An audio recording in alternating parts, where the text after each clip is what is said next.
Ladies and gentlemen, Banal of America Audio, with your host, Tim Banal. Hello out there, my friends. This is Tim Banal of banalofamerica.com with another edition of BOAA Audio Season 3.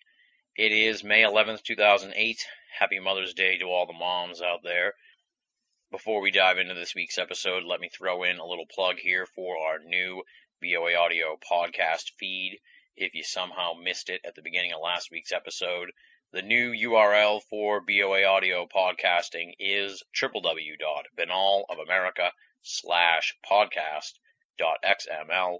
Take that URL and plug it into your podcast receiving software, and then you'll be able to access all the latest Banal of America audio episodes as they come rolling out. On to this week's episode, we have a fantastic show on tap for you.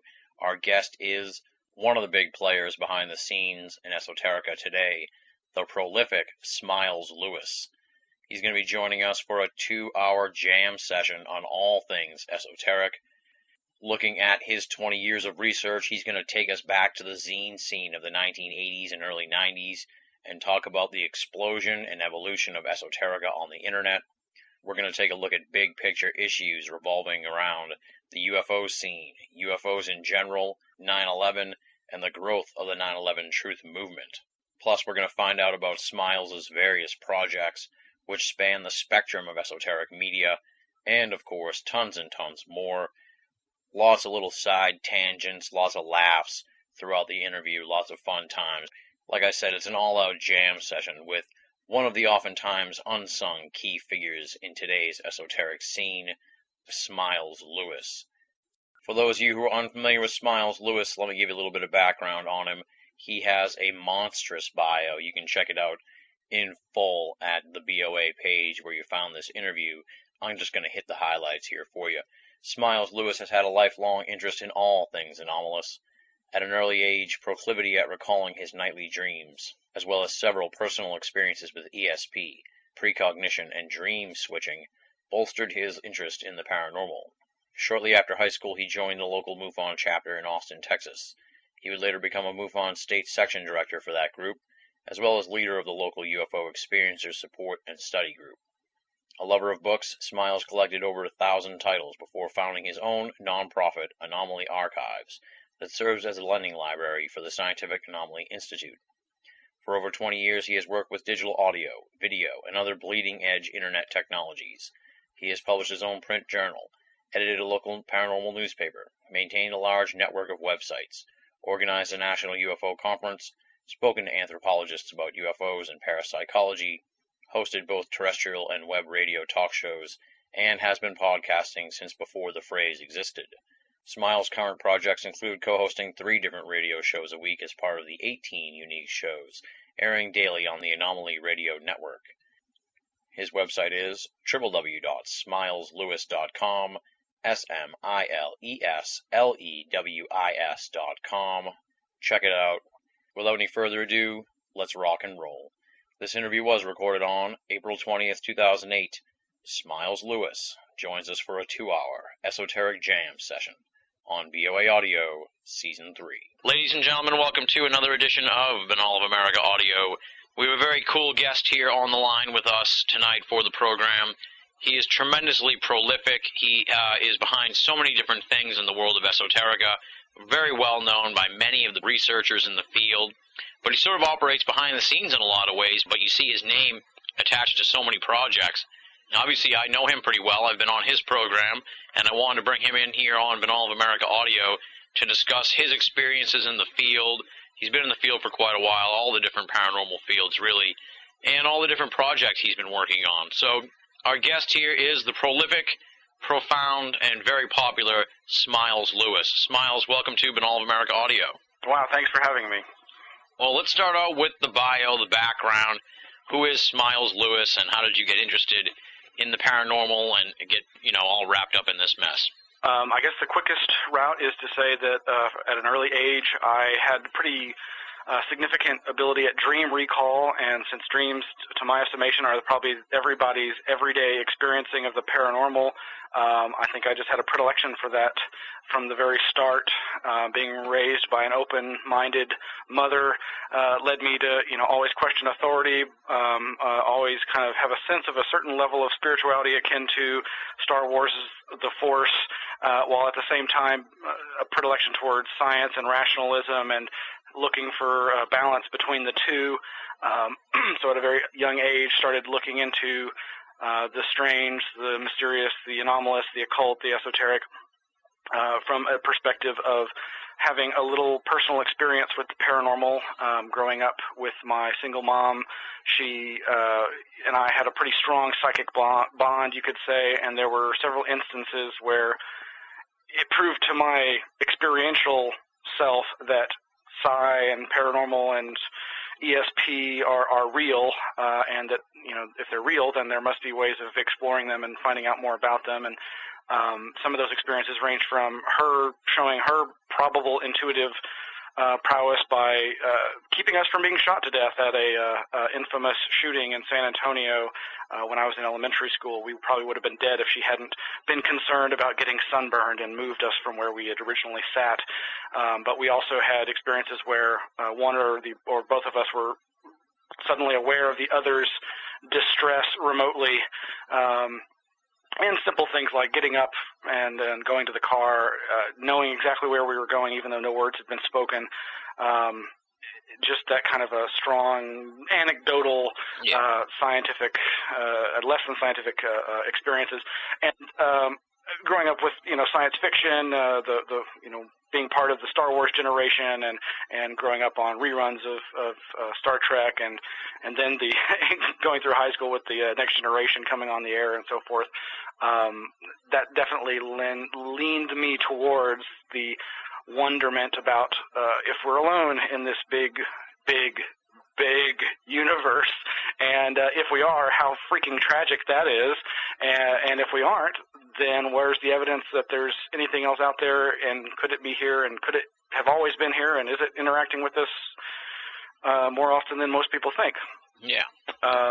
And so I just kind of went from the experiential end of it and reading up on these subjects as a kid to right out of high school finding the local Mutual UFO Network chapter and becoming active with it, and it had its own really interesting, unique history, and was really pleased to punch into it and meet so many amazing people and just kind of start the networking from there. And from there I discovered the anomaly, the zine scene of the 1990s, fresh out of high school. And that's how I met mutual friends of ours, such as Greg Bishop, who was doing Excluded Middle magazine, and a number of others that were on the scene at the time, thanks to desktop publishing. And I've always been a networker. I love meeting people and hearing stories, and of course that's what these things are all about. They're all about stories, some of which actually have great physical evidence to back them up, some of them, not so much. But either way, they often are very compelling, and it seems to me the stories end up being transformational very often, and not just for the individual, but ultimately for society as a whole. And that's where I think there's so many ways you can look into this. So it's just kind of like, gosh, I'm the kind of person who has so many different interests. I end up, as you were saying, with my name on a variety of different projects, and it sometimes is to the detriment of those individual projects, because it can be hard to focus on getting one thing done when you're working on so many different things. But, anybody who knows themselves to have a predilection towards multiple hobbies and interests knows that, you just kind of go where things take you. Exactly, yeah. And I got to give you props, dude, because you're involved in so much stuff. And, you're ambitious and creative and, like I said, just boundless energy, it seems. And a lot of people in the paranormal world, and I'm not faulting them. That's cool. They just want to read and not get involved. But you're involved in like so much stuff. It's amazing. So I got to give you props for that. Before we even sort of dive into stuff, you kind of piqued my interest here because you said you sort of discovered the zine scene in the 90s and stuff. Talk a little bit about that era of paranormal research during that era, because it's a whole different world now with the internet and stuff, and I'm sure it was just a very unique and interesting experience back during the 90s during the zine phase. Yeah, it was a real exciting time. As I was looking out there for different resources, I found, of course, MUFON, and the Mutual UFO Network had, the largest civilian UFO research organization on the planet, and had a monthly journal that had been going on for decades. And so it just seemed natural to since I worked at the local public library, and I was seeing the monthly issue of the MUFON Journal, because the library was subscribed to it. It was like, okay, is there a local group? Hey, heck, there is a local group, and wow, they just kind of started up. They'd been going for just a little while when I met up with them, fresh out of high school in 1990, thereabouts, and they were starting to do local events and train local investigators, and they had a real interesting core of people who were plugged into some of the historic past early modern UFO era, and just, of course, in the back of every magazine, including the MUFON Journal, there were usually classified ads, and you'd see in those classified ads ads for other people's zines. And because of the desktop publishing boom, everybody and anybody was taking advantage of this new technology to whip out their own little screed.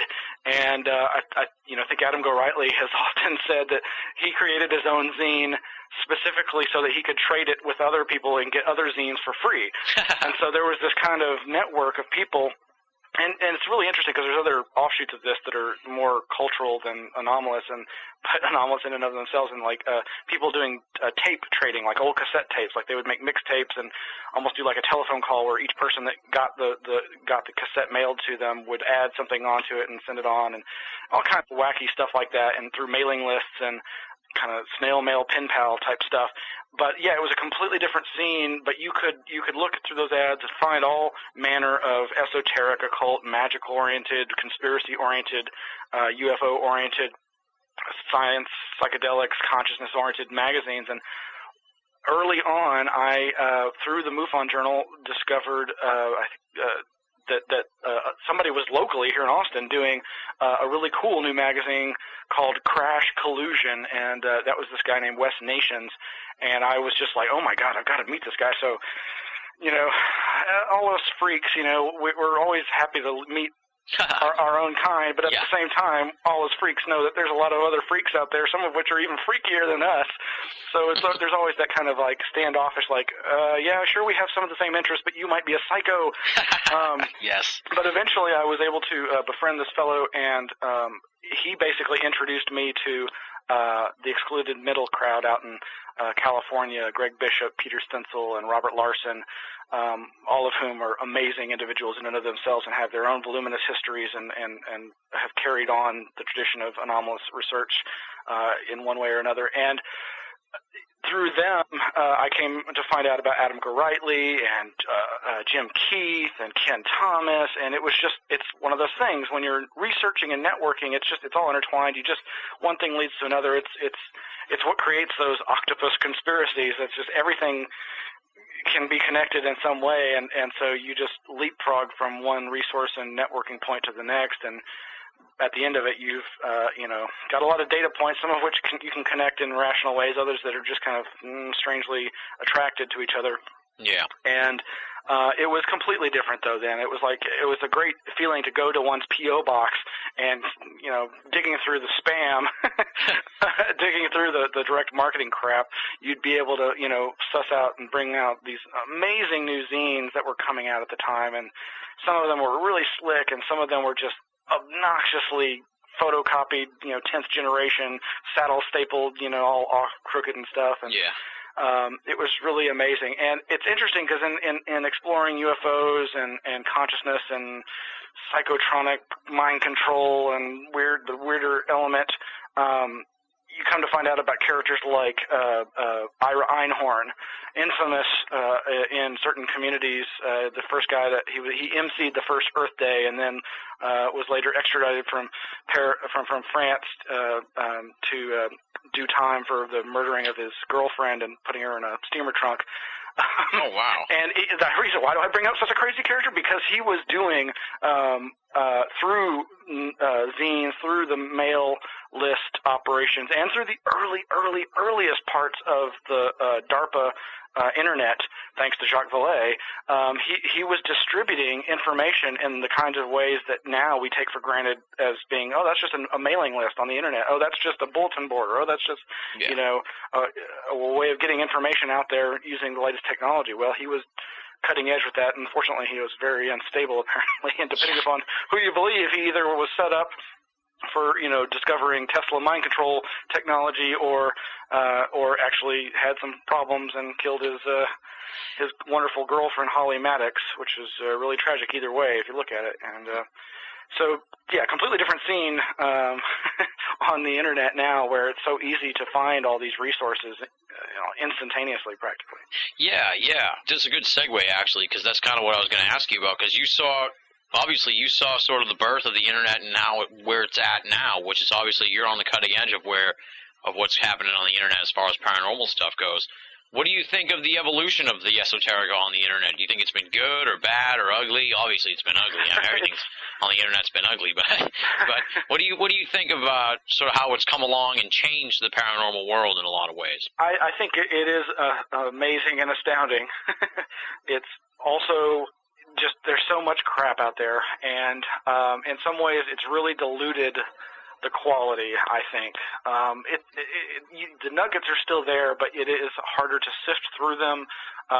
At the same time, it's easy to be awed by the hoop and hollering of the sensational aspects. But if you've looked at UFOs, you know that there are really two sides to it. Like there's two sides to everything, but in particular things like UFOs, where here's something they're really deserving of hardcore, rational, scientific exploration, and severely lacking in that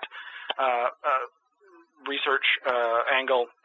And yet, there's just so much out there about the subject, but so much of it is just the modern myth. It's the haystack, that you have to go through to find the needle. There's so much noise out there. And I guess it's as much as I've felt like I was on the cutting edge of it, it's always been a matter of, well, I'm not well funded, so it's still a real chore. And, in some ways, I don't feel like I've been as voluminous as I have in other times, but at the same time, it's kind of like, well, a lot of the times it's just it's not so much volume is not necessarily quality. Yeah. And certainly post 9/11, I was mostly concerned with volume and just getting, because there was so much information out there, so much of it disappearing, so quickly, mainstream news articles that are really important for people to know about, and then suddenly, due to the newspaper trying to make money and charge for their archives, or just through their own stupidity, getting rid of links and, and not maintaining content, and humanity losing access to that potentially really important information. It's a real tightrope, especially if you're not, like I said, if you're not operating from a position where you've got some kind of funding structure. Yeah. We've seen the rise of organizations like NIDS, the National Institute of Discovery Science, where Robert Bigelow comes along and funds some of the brightest minds in the UFO and parapsychology communities to look at strange paranormal phenomena and come up with some amazing data, some amazing papers, whether it be on the Flying Triangle reports or the cattle mutilation reports. NIDS did some fantastic stuff. Some great white papers came out of there. But where is it now? It's basically defunct. He's gone on. He was a hotel mogul to begin with, and now he's going to be a space hotel mogul. So he's come and gone. But we also have him to thank for Art Bell, Coast to Coast AM. I mean, that wouldn't be around if it weren't for Robert Bigelow. Some guy coming along and saying, I want to hear a nationally syndicated paranormal radio program. You seem like a good guy. Let's get you to do it, kind of thing. Yeah. I don't know. I mean, I'm not that up on all the details, but that's the gist of it from what I gather. And, there you go. We modern ufology and paranormal wouldn't be as popular as it is if it wasn't for well-funded entertainment and programs like the X-Files and programs like Coast to Coast. So that's not to say that there wouldn't be quality content there if there wasn't the funding, because I think there are always these luminary shining lights who come up with some amazing stuff with zero budget and just squeaking by in life. There's a lot of cases of really brilliant writers adding new perspectives to the UFO story and the paranormal investigative saga. Yeah. Now, obviously, you've been doing this for quite a while, about 18, 20 years, let's say. That's a rough estimate, right? Yeah. Okay. How do you avoid the burnout of just being in this field for so long and dealing with the drama that comes with it from all the people in it, and all that crap, and just, the lack of answers in general, and how, that can be kind of disenfranchising after a while. How do you avoid that burnout? Well, that's a darn good question. I don't know, because I constantly feel burnout. But here I am. I'm still doing it, so yeah. I don't know. I guess it must be something inherent in my own psychological makeup. I know some folks who, wrote really important works in the field of magic and UFOs and paranormal who've since donated their collections, their research collections, to one of my nonprofit groups, the Anomaly Archives Lending Library, because they're out of it. They're not interested anymore. And on the one hand, I'm like, how could you just drop all this? It happens, and it's always a potential loss to humanity and the community of researchers at large when researchers fall out of interest with a subject and at worst throw their collections away, or at best pass them on to a few select friends or co-researchers. The person I'm thinking of, as I said, has wrote a number of works in the 90s anomaly zine scene, and also wrote at least one significant book. But this person isn't interested in those subjects anymore, and thankfully my nonprofit benefited from that donation. Similarly, like we've taken the Dennis Stacy collection. Dennis Stacy was the editor of the MUFON UFO Journal for years, and of course he and Patrick Weege are the guys behind Anomalist.com and Anomalist Books, and they're republishing so many great books and publishing new wonderful works. So they're still at it. He's still at it, but he was kind enough to donate stuff that he didn't really need anymore. I guess, again, it's something in my psychological makeup. Perhaps it's because I as much as unstable as I often feel I am, mentally and emotionally, the fact is I am a very dualistic person, and I do wax and wane between at least two personalities that are both very much me, and those are the tired, I can't do this anymore, burned out, how have I done this so long, side of me, and the other half is I don't care, because I'm still interested in these subjects. They still hold my attention, whether it's lucid dreams, parapsychology, UFO sightings, mind control research, parapolitical conspiracy, covert ops, psychological warfare, all that stuff, folklore, anthropology, psychedelics, all this stuff is just fascinating to me. It always has been, and I strongly suspect always will be. And I don't have any kids. That's another thing, of course. Somebody who's into this stuff, if they end up with a family, that can really kind of just go, here's the really important thing, this little rugrat running around that I need to take care of.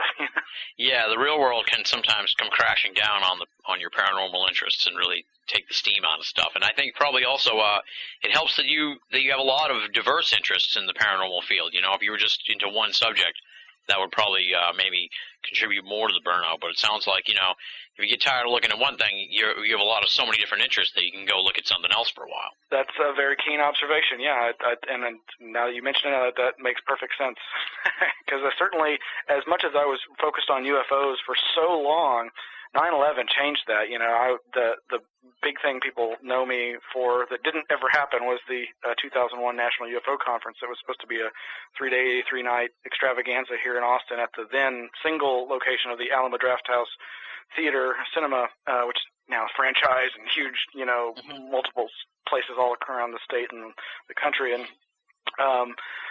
because of September 11th, that didn't happen, and everybody knows the world changed, and we went down a really weird reality tunnel ever since. And I was already parapolitically aware, but that certainly, redirected most of my focus to gosh, we've got a lot to do here, and things have gone on long enough in this effed up system. We really need to start looking at how the powers that be run our lives. And So as much as I still, I yearn to dive back into UFOs, and every time I, hear of a new researcher or a new perspective or some new book or Jacques Vallée coming out of retirement, it's like, oh man, I get so excited. And, it's a nice distraction because it's needed when, you get so involved in the darker side of everything, whether it be ufology, parapsychology, cryptozoology, but particularly parapolitics. It's a dark, dark subject. Yeah. Let's sort of dive into the UFO phenomenon, because it sounds like you said you were looking at it for quite some time. What's your overall thoughts, I guess you could say, on the UFO phenomenon? What do you think's going on here? Well, I think that it's undeniable that humanity has always considered itself to be in contact with some sort of alien others, period. And if you accept that, you can go down the rational reductionist tack of, well, it's got to be all brain chemistry and misperception, and if there are extraterrestrials, we've got to hold that evidence to a high standard to prove its reality. Okay. But you can also go down the tack of, well, it may be partially true. There may be, some sort of intelligence or consciousnesses that are penetrating our reality on a regular basis throughout history.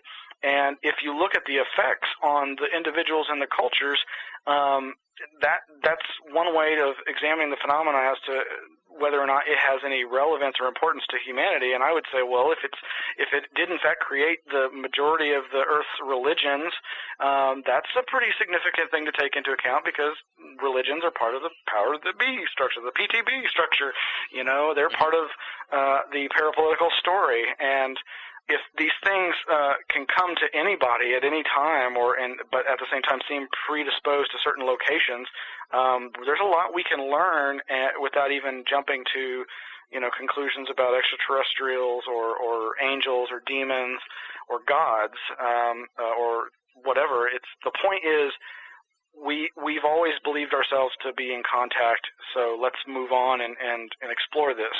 And so I've been attracted by the works of folks like Jacques Vallée and John Keel, kind of a diverse crowd there. You've got one guy who's just a journalist who's come up with some of the most profound ideas about UFOs and their other weird connections, John Keel, to Jacques Vallée, who I really consider a very scientifically minded, rational person, but who is also very knowledgeable about the occult and the esoteric and magic and those networks. And being a computer scientist and an astrophysicist, he's, got quite a different perspective than your average UFO guy and doesn't really like to be associated with most of your nuts and bolts UFO folk. And then you've got all the other points in between, these other people who put forth some really coherent ideas, either just explicating the physical evidence or going off into their own specializations. But my basic take is that there is a matrix of consciousness on this planet. We are a part of it, and there are certain locations and circumstances that seem to facilitate humanity's access to these other intelligences. And I think these intelligences range the gamut from being just literally, manifestations of our own individual unconscious to manifestations of humanity's collective unconscious in a Jungian sense, to the actual communications by other species on this planet, or perhaps even species elsewhere. So you could have, I basically think that there's this, what I call a transpersonal virtual reality communications channel, that the UFO is basically a VR encounter device, if you will. Okay. Except that I don't think that they're always literally devices. I think that there are earth energies involved here, which is why you get time and time again these flap areas that are geographically centered.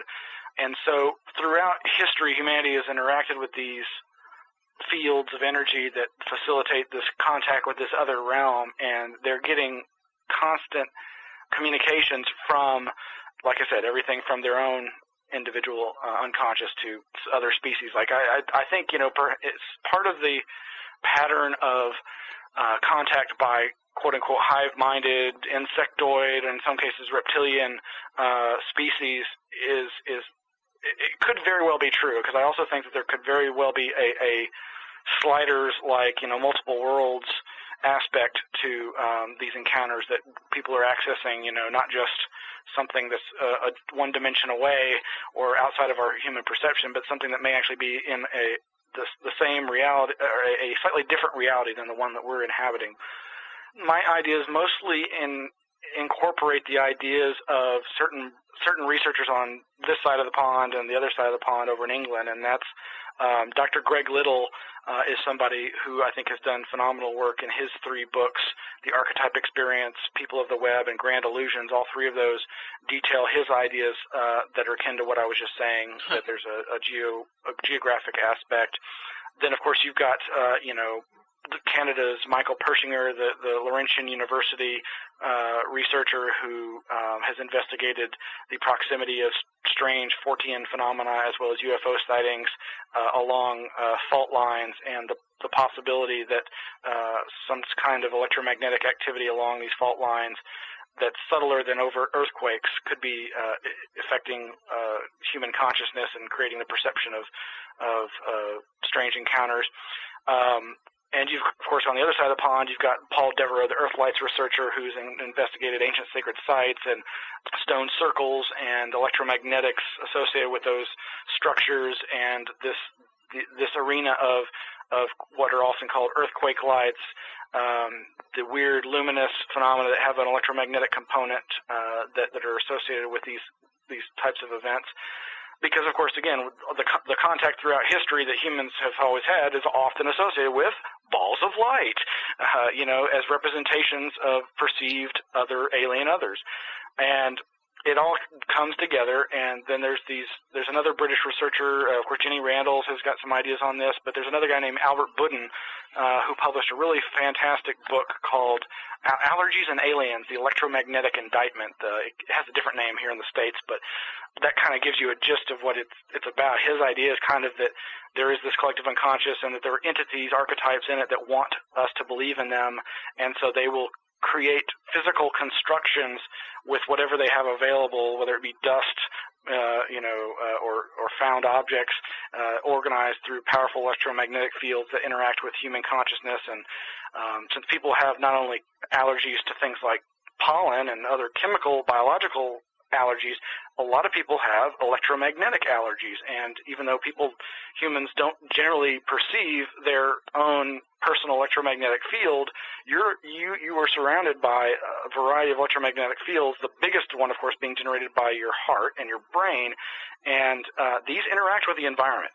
Absolutely. Wow. And as you start to look at the literature that has delved into that, you come up with these amazing scientific experiments that could go a long way to explaining, radical things like extrasensory perception and psychic phenomenon and that sort of thing. So, wow.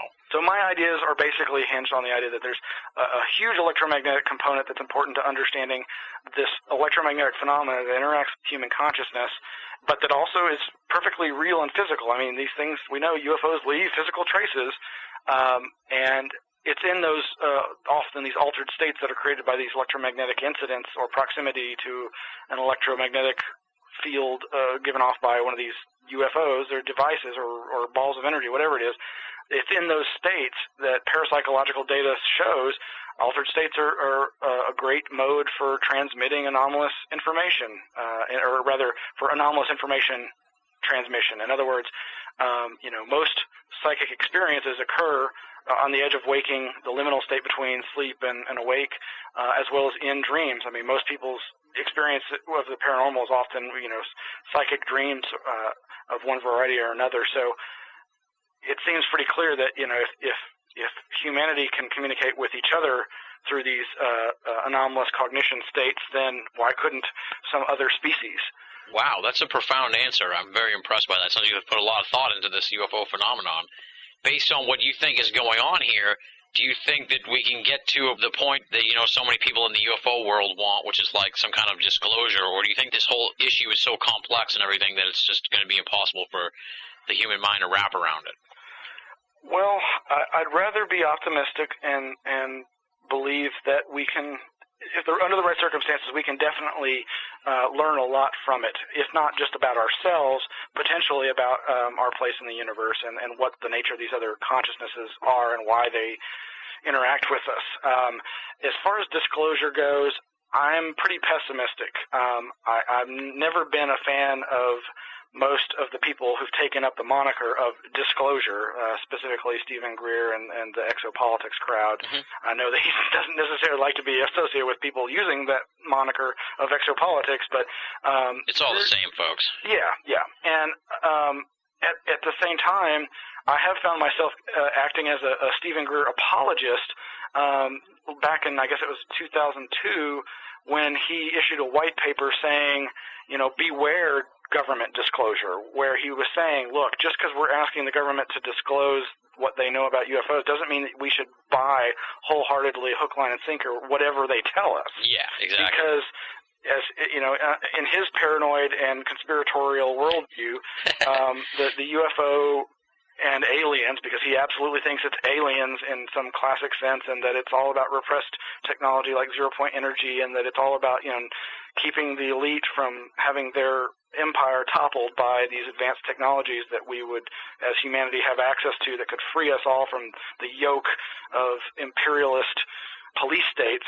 That's the perspective he's coming from, and I actually really respect that, because as much as I don't like his efforts, because I think he far too often mixes in people who should not be given anywhere near the level of attention they've been given, because they're obviously hoaxers, charlatans, and liars. And at the same time, he's had some of the best, most important witnesses as part of his thing. So when he did his first big press conference, I guess it was right before 9/11. I was both really excited that somebody was doing it, but when I saw the lineup, I was like, wow, 1 potato, 2 potato, 3 potato, 4. This guy's, this one needs to be taken off the lineup, because he's just, ridiculous. Like, I'm not going to name names, but the people who say, oh, well, I've investigated the, umpteen crash saucers, and I can tell you that there are 17 different alien species, and that the government's in league with them. It's like, okay, fine, maybe that's true, but you don't need to be on this lineup, because you've already established what you think is going on here, and what happens. But the media all goes to that one person, because they've got the most sensational story. Yeah. Instead of the air traffic controller who's down to earth and has everything he can talk about verified on the tapes, the radar tapes. Yeah, it's disappointing in some ways. The ufology, they kind of, with Greer, it seems like they throw the baby out with the bathwater because of these extreme people that are in the mix. You know what I mean? Like you're saying, some of the people in the book Disclosure that he wrote, that has all the interviews and stuff in it, some of them are really good, but some of them are kind of crap, and people end up just throwing the baby out with the bathwater and saying none of the stuff's any good when some of the people that he has as witnesses are pretty good. Yeah, and now I will say, as an anomalist and a Fortean, I love data.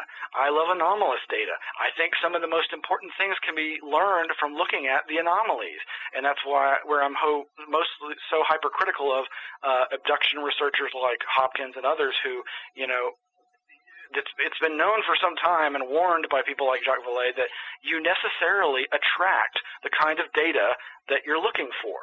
And so the strangest UFO encounters are going to be the least reported by the individuals who've had them. So the stranger the encounter, the less likely it is to be reported. But it works in both directions. I mean, people like Hopkins are going to attract people whose experiences fit what he's already put out there as what he's investigating. Yeah. And he has himself said that, we throw out the ones that don't fit. And, abduction researchers like Dr. Carla Turner, who is no longer with us, but she was, I didn't think she was perfect, but she was doing a lot of great research, and one of the things that she was doing was saying, well, we can't just throw out these anomalous cases that don't fit your prescribed narrative, your prescribed scenario of, this, and this happened in the abduction scenario, and anything that is outside of that can't be real. Yeah. So, at the same time that these sensationalistic people are claiming to have done government work for the government doing, crash saucer retrievals, or who the exopolitics and contactees who say that, they've been in contact with these different aliens, whether they're the Ashtar Command or, the Semyases of Billy Meyer or whatever. I find all that fascinating for its own different reasons. But if you're going to try to get disclosure, you have to go a much more respectable route. Yeah. And otherwise, you're just making a mockery of the effort and of the people trying to legitimately, get some kind of authority figures like governments to address what you think is a real issue. Yeah, and it seems like disclosure hinges on the whole ETH situation, where, I can't imagine disclosure in any form other than that. Do you know what I mean? I can't imagine the government being like, UFOs are real, that they're existing in another dimension, that you only can see at certain times and certain, you know what I mean? It's like, that doesn't sound like it's even plausible. So it seems like disclosure hinges on they're aliens, they're here from another planet, they're flying in on ships. Like right. The basic things. And it is the modern myth. I mean, it's what makes most sense to your average Western-minded person. It fits like, we do this. We, send probes. We, abduct and tag animals. We, do these things that are often the staple of the abduction narrative. Even though there are plenty of absurd elements in them, it has a certain folksy logic to it. Yeah. And I think when it comes to the possibility of disclosure, the fact is I don't think the governments really know for sure what the hell is going on. And so, it makes it more sense for them to try and put out disinformation that might lead people to think that they know more than they actually do. Again, that's the very premise of Jacques Vallée's fictional work, Fast Walker. It was co-written with Mel Torme's son, Tracy Torme, who's famous in the science fiction television scene. They, wrote this book called Fast Walker, the basic premise of which is that there is a super secret alien-oriented intelligence agency in the American military-industrial complex, and that they do have, some technology associated with the UFOs, but that they really don't understand it, but that they're trying to convince the powers that be around the world that they do, which is one of the reasons I was really worried about the the Cometa report that came out a little while ago? Yeah. As amazing as it is to have, that kind of a report come out, I felt it put far too much faith and stock in the idea that the American government or military establishment knew what the heck was going on regarding UFOs. And it almost seemed to fit right into that scenario that Vallée has been warning about for a long time. He started, since his 1979 book, Messengers of Deception, he started suggesting that certain human agencies likely have been studying UFO manifestations, and even if they don't understand the ultimate nature of the phenomena, have been capitalizing upon it and learning from its effects and turning it to covert ops, covert warfare, psychological operations, psychological warfare, and maybe using it for some very sophisticated social manipulations. Just like I'm saying that whatever the true UFO phenomena is, it's been with us throughout history, and if you look at its impact on the individual and the culture and the society, it's had long-term influence. And it stands to reason that humans who have an agenda to protect, their power structure, their culture, their society, through military overt and covert means, that's just another tool in the tool belt. And so I think Vallée from a very early time was warning the UFO community and humanity at large that, hey, look, there's a real phenomena, but there's also humans who are capitalizing on it and manipulating it and manipulating you and your beliefs through it. And that's been my main focus for a long time, is once I kind of accepted the proposal that I was trying to outline earlier about my take on the UFO phenomena, it's like, okay, yes, there's a real phenomena. It does have an alien otherness to it, but it also tells us about ourselves and the possibilities of other non-human consciousnesses. Beyond that, there's, to me, the more important issue is of how do we as humanity continue to move forward and find a better way of living together on this spaceship Earth and interacting with this phenomenon and moving into the future, because obviously we're at a time when things are pretty potentially catastrophic, and I don't you can look at it from any number of ways, whether you think we're on the edge of an ecological calamity or another global war or an economic collapse or all these different potential threats. It's kind of an inevitability that we should really look at ourselves as humanity and try and let's go to the next level in as unchaotic a way as possible so that as many people can benefit from these technologies that supposedly set us apart from animals in the best possible way. There you go. Yeah. Well, let's hope so. I don't know. I'm pessimistic about that. Yeah, I can be very pessimistic about it too. Yeah. Just go to the shopping mall and you'll see plenty of reasons why. Well, let's move to the other sort of pillar of interest for you, and that's 9/11. It sounds like you really dug your jaws into this story once it happened. What do you think of the whole situation with 9/11? And then to piggyback onto that, what's your observation been on the evolution of the 9/11 movement? Because it's kind of one of the more unique stories in the paranormal world in the fact that we get to watch a whole new branch of paranormal research, even though it's under the umbrella of parapolitics. It's still its own little world. We've kind of been able to see it start from the very beginning and grow and change over the last 7 years. Well said. I'm fascinated by that. Yeah, I feel like in some ways, Austin was my own little ground zero, to use a trite, and I'm sure that offends somebody, but Austin has a very historic importance in a variety of things that touch on the realms of parapolitics and the paranormal.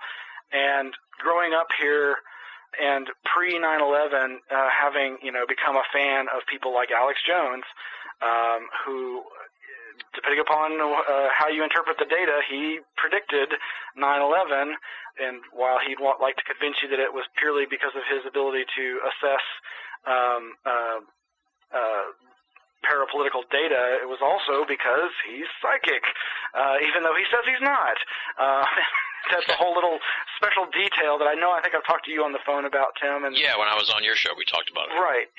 It's a little-known fact that he has admitted on at least 2 occasions on his radio show that he has a history of having psychic cognitive dreams, and that besides the parapolitical data that was leading him to sense something was coming that summer, he said that he had a dream in which he saw planes hitting buildings in a New York skyline or something to that effect, and that was really the straw that broke the camel's back that made him go on his TV show and his radio show and say, look, call the White House and tell them not to carry out these terror attacks.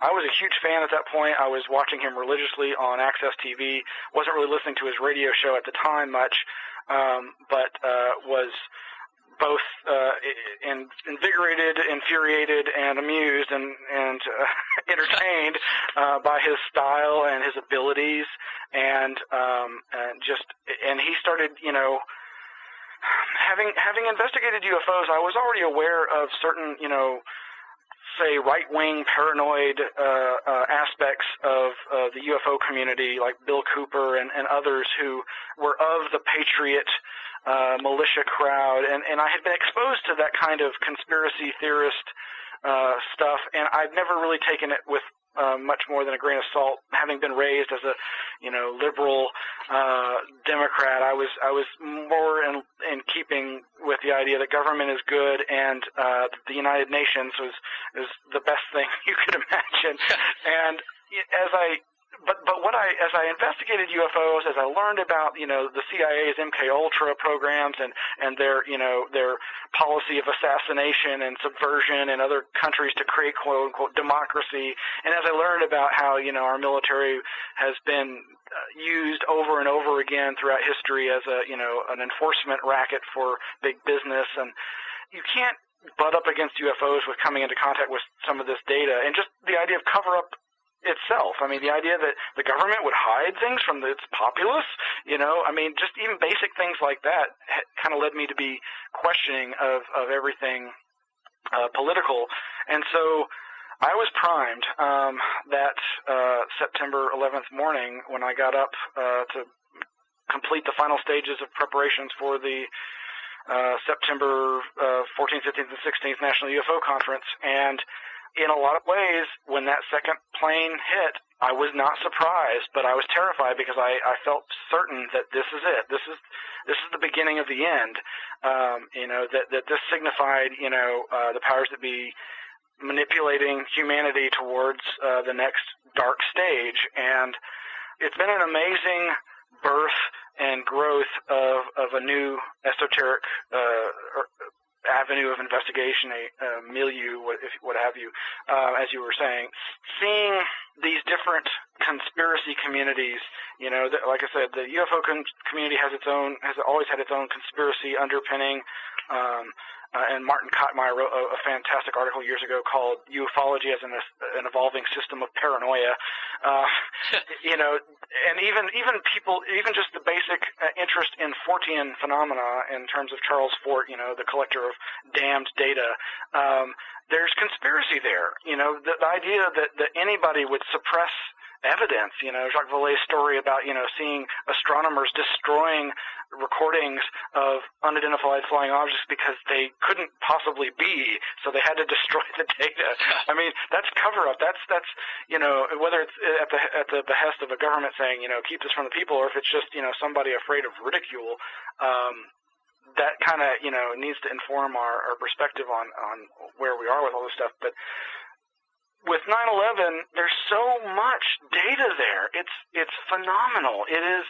There are so many anomalies associated with that day, and not just with the events of the day itself, but the days, weeks, months, years leading up to it, and now the data that's come out since. I mean, it's whether you marvel at the idea that a passport of one of the hijackers could fall to the ground unsinged after the fireball and the destructive power of whatever brought down those towers.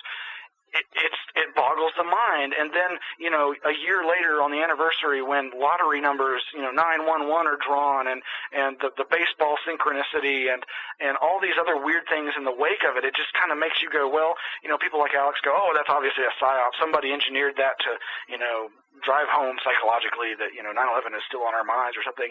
Maybe, but, I'm well versed enough in parapsychological data to know that these kind of things can happen, and I don't mean just statistically. I mean they're statistically rare, and strange phenomena does occur, and sometimes it's, I think, paranormal. It's not a sinister cabal engineering a conspiracy in every case. The data with regard to the random event generators around the world going less than random before the first plane hit the tower is really amazing and intriguing information in a line of research. But that's all the paranormal aspects of this. The parapolitical underpinnings, knowing the history of BCCI, the Bank of Criminals and Corruption International, or the Bank of Credit and Commerce International, their connection to all the Saudis and the terrorist networks and the Bush family, the S&L scandal from the 80s, the savings and loan scandal that enveloped the Bush family and all the Bush brothers. All these things, are there as a background, laying the groundwork of, at the very least, what people call LIHOP, the let it happen on purpose scenario, which is still treason and still a war crime, and that is that basically, this idea of blowback, that well, our policies around the world and our mucking about in other countries' business and our fomenting of rebellion and our funding of the Mujahideen and all these things, created the scenario where we were just bound to eventually get attacked. And that's certainly logical, understandable, and let's start there, but there's a lot more that directly most likely indicates that there were moles in these various government and military operations who were giving information to these supposed hijackers and terrorists. I mean, how did they ever think they were going to thwart our air defense, for God's sake? How could a bunch of jihadists think that they could, circumvent our billion-dollar defense? Yeah. It boggles the mind. And yet, there's so many areas you can focus on. You can try and go from a forensic analysis. So many people are trying to prove that explosives brought down the towers. So many people are trying to prove what hit the Pentagon. And yet, to me, that's not near as compelling as, again, the background, the history, the foreknowledge that these people had. The fact that these different people encountered these would-be hijackers before the event and tried to warn the FBI. And when you look at how the FBI seemingly, protected and coddled and tracked these guys and housed them in some cases, it's like, okay, now, somebody's head should have frickin' rolled. Yeah. It's like, you don't reward people for mistakes, you punish them. And nobody was punished for any of the mistakes made on that day or that led up to that day. And as far as foreknowledge, we knew as early as, I guess it was 1997, the whole Operation Bojinka idea of hijacking multiple airlines and blowing them up over the oceans. And even right before 2001, there were several instances where, I forget if it's NATO or the UN in certain globalist meetings, they had brought in special ground-to-air defense missile batteries because they were aware of the threat of supposed Al-Qaeda using planes as missiles. So all those reasons led me to, on that day and since, question everything that's come out, even the things that support the various conspiracy theories. There's a lot of different controversial people in the 9/11 field, and I agree in part with most of them and disagree in part with even more of them. But I think that the planning by the people who really pulled this off went on years in advance, and that planning involved not just the planning for the event itself, but for after the event. And I strongly suspect that the 9/11 truth movement was engineered. I mean, they knew going into this that the internet exists. Yeah. And that would be the easiest outlet for facts that people might uncover, and the easiest outlet for disinformation that could be used to cover up those facts. And just like the FBI and other intelligence agents of the United States have been practicing COINTELPRO since at least the 60s, and since all intelligence operations throughout human history have involved double cross and triple cross and shenanigans. I call shenanigans. It's like, come on, you can't. These people are dirty, and while you might want to believe that the CIA and the FBI are really acting in our interest, and even though they might have to get their hands dirty, that they're doing it for the betterment of our country, the fact remains that it seems like they screw up more than they help.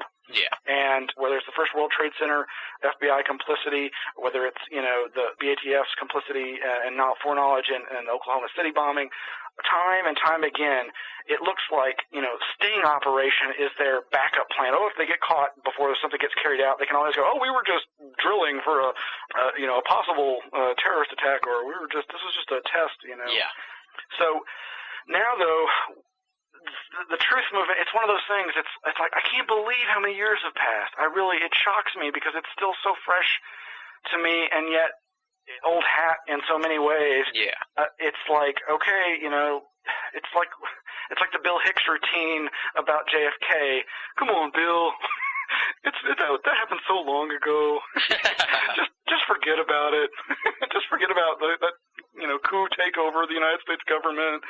That assassination, Yeah. It's like people now, they don't want to hear about 9/11, even though it's still, Giuliani continues to exercise his reign as president of 9/11 by making reference to it every freaking chance he gets. So it's like it's still this point of manipulation of the populace, and yet people, it's already ancient history because, man, post 9/11. Even that phrase, it's like it's a different world, and everything's accelerating and has been for a long time, but that just kind of punctuated it, Yeah, it does seem remarkable. We had Greg Bishop on the show in January, and we were kind of talking about trends in the paranormal world, and it definitely seems like the 9/11 truth movement sort of peaked at the 5th anniversary of 9/11, and it's kind of been, I feel like it's sort of been petering out ever since, and it sounds like you're kind of saying the same thing. Yeah, I think it's hard to estimate popularity. I think in some ways there's more people involved, and there may in fact be more events going on. I think there's definitely more activism going on, but it's a new kind of activism.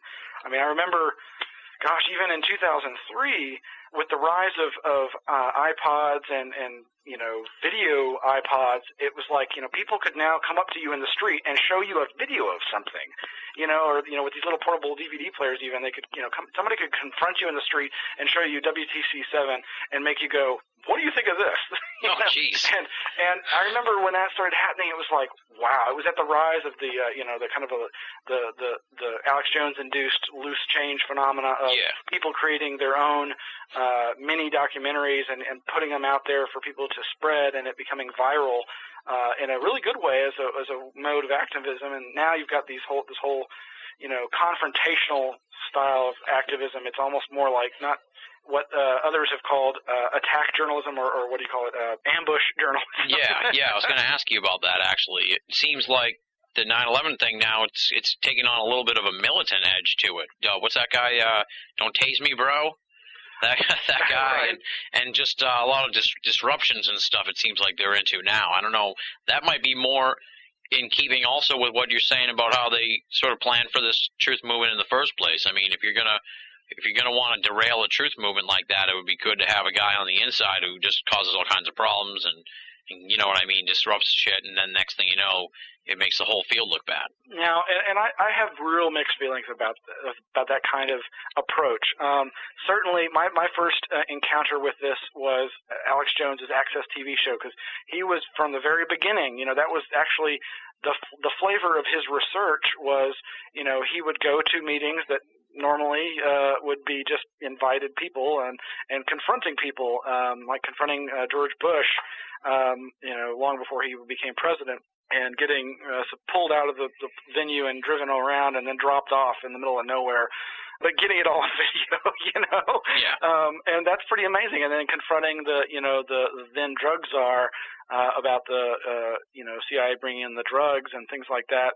In a lot of ways, I think that can be really powerful, and it's important to make these people realize that they can be confronted at any time, thanks to the Constitution, with their misdeeds. And yes, that can create an environment and a scenario where somebody's there to hear this person speak, and they feel put upon because some wacko is disrupting the event. And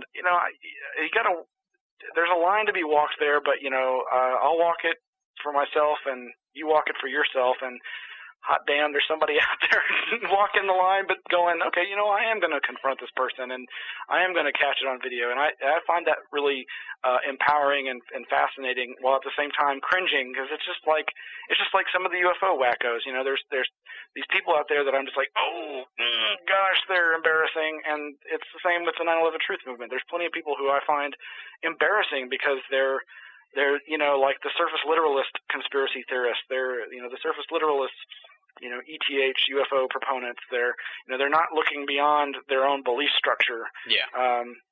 And then sometimes they have facts, and sometimes they have dots that don't need to be connected. But it's a weird field, and it's been really amazing to watch it birth and grow. Why do I have to always straighten you guys out? You're listening to Banal of America Audio. Have a good weekend, knuckleheads. Yeah, it has been interesting. Where do you think the 9/11 thing is going to go in the future? Like I said, now you said, obviously I do agree with you that it's still wildly popular, but it seems like it's taken a backseat in the mainstream view to like the ghost stuff that's all of a sudden even more popular. It seems like 9/11 is a little bit, maybe they're at number 2, I guess you could say. Well, the ghost thing has certainly taken off, and I think that's obviously the result of the reality TV phenomena. These TV shows that are showing ghost hunting in all of its scientism are popularizing the idea of going out and that DIY culture, do-it-yourself mentality of folks, and I think that's really cool and empowering.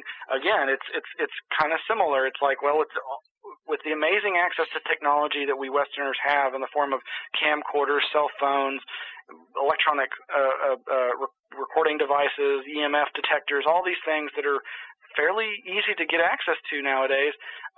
Anybody can become an investigator, and with the web, anybody can spread their investigations for everybody to see.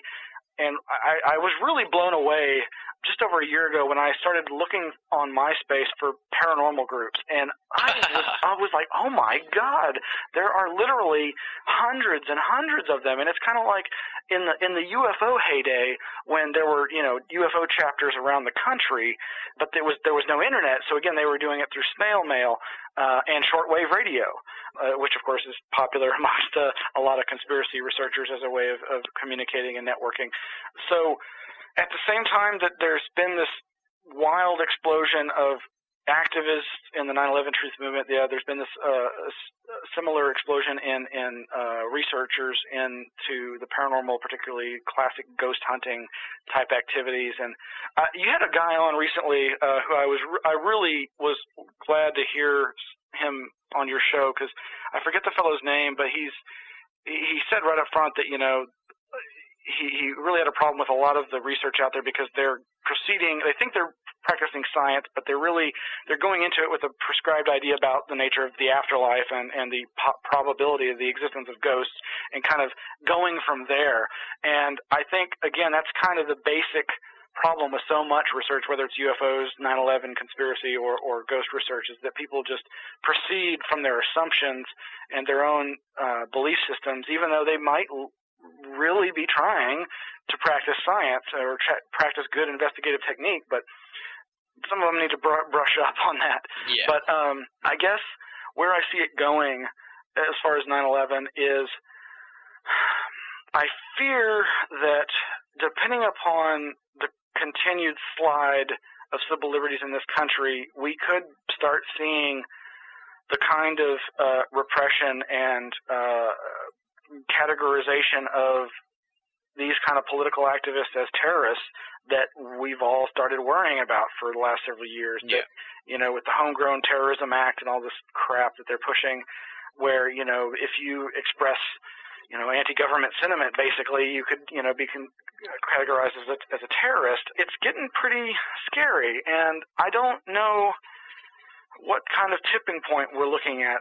You've got people like Naomi Klein and Naomi Wolf with the letter to a young patriot and the shock doctrine, really waking up a lot of liberals to the fact that, liberal fascism is as bad as, conservative fascism. It's the same thing, and that we're really on the slide right now, and that there are, these telling signs of a police state and a tyranny emerging and strengthening, and, what's it going to take before either people really do react to bring about some significant change, or before the next big crackdown happens. I don't know if we're ever going to get a legitimate investigation of 9/11. Obviously, that's where most people want to see this thing go. Yeah. Is they want to see an independent investigation. Ron Paul was asked about, should there be an investigation, another investigation into 9/11, and he made the point, well, if there is another one, it'll just be another government investigation, and you know how I feel about those. Yeah. It's kind of like, well, don't ask, the suspects to do the investigation. On the other hand, his crowd, and I'm often a part of that crowd, has our disdain and problems with the idea of globalism in its worst forms.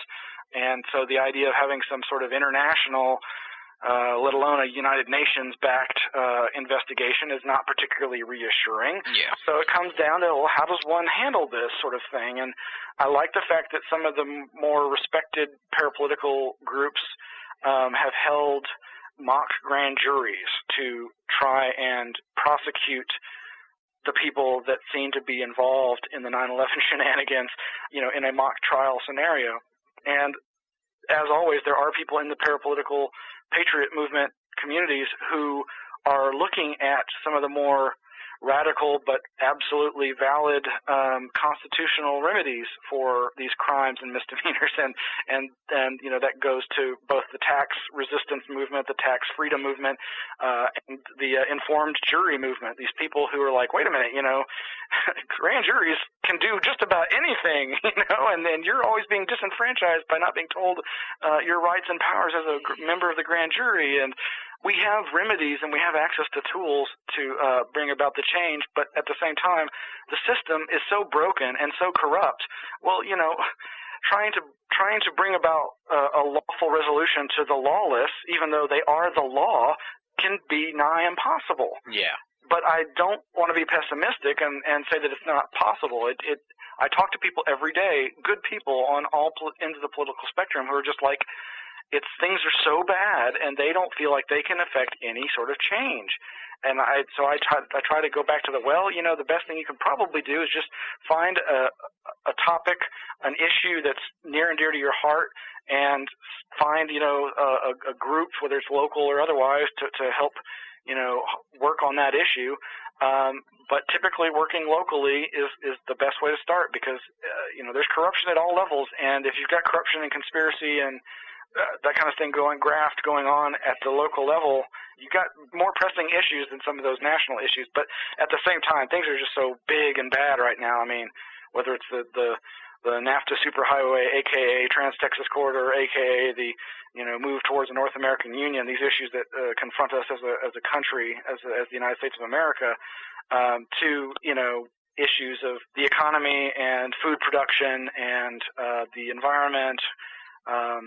Gas prices, all that stuff. Yeah.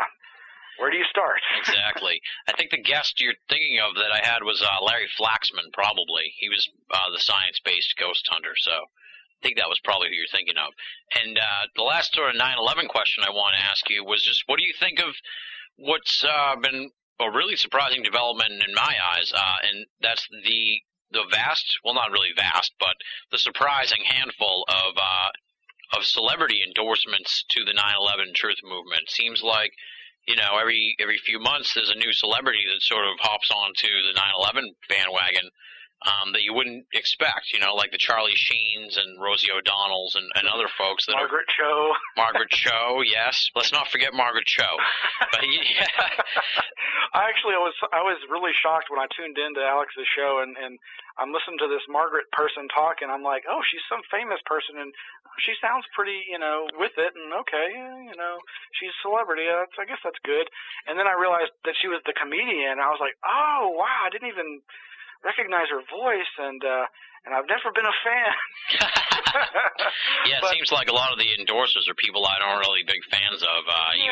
Even I remember earlier last year, they were like talking about Shirley MacLaine or something had the book with Kucinich and the UFO and everything, and I was like, why can't we get Charlie Sheen, who's he's a good actor and all, but he's also like a notorious womanizer and partakes in prostitutes and all that fun stuff.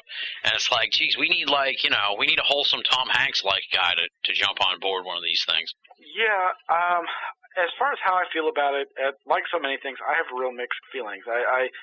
I'm always happy to learn that somebody who has a lot to lose risks their reputation and comes out expressing an opinion, whatever it may be. I mean, I certainly somewhat empathize with folks who get that knee-jerk response of, well, that person's just a singer. What do I care about their perspective on this particular aspect of politics?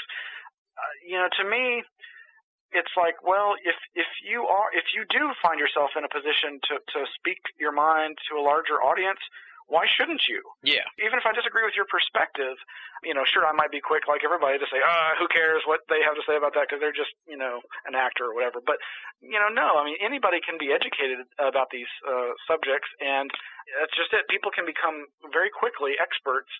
Not experts, but they can become well-informed about, this, that, or the other esoteric field, and have an interest and an opinion about it. But on the other hand, it's kind of like any entertainment media taking on, these subjects. It's a double-edged sword.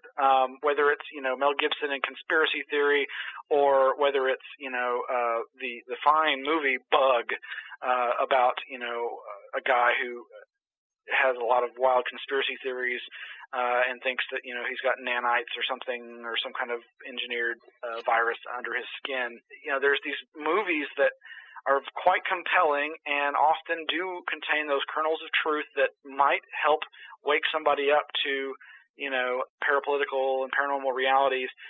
But at the same time, it's those same movies that often, the vast number of sheeple out there, if something's brought up that was mentioned in one of those movies, they can just go, oh, you got that from that, that fictional movie, and you don't know what you're talking about. And it's like, well, no, they don't know what they're talking about. Yes, it's from that movie, but that particular fact was true, Yeah. The fact that, Mel Gibson in Conspiracy Theory, it's all about the CIA's MKUltra program. And there's a lot of verifiable stuff in that movie, but as Ken Thomas has said before, it's kind of like, as a conspiracy researcher watching that, it's kind of like, a black person watching, Step and Fetch It. It's like, you get that sense of, gosh, this is how people see us as wackos.